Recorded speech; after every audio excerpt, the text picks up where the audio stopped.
Iya, tepuk tangan yang meriah untuk peserta nomor 6 dari Kecamatan Sabo. Langsung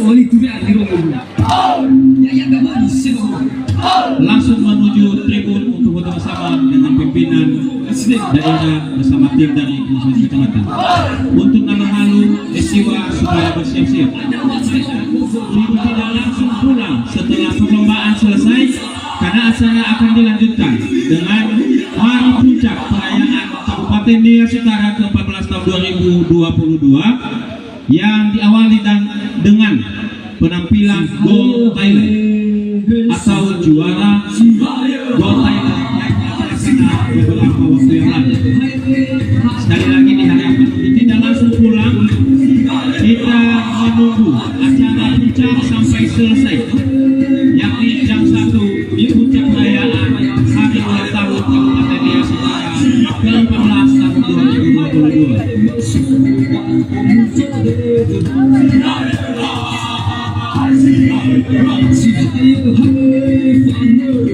Langsung menuju tribun. Kalau bisa dipersingkat, silakan. Peserta dari nama halu Esiwa supaya bersiap-siap. Selanjutnya nanti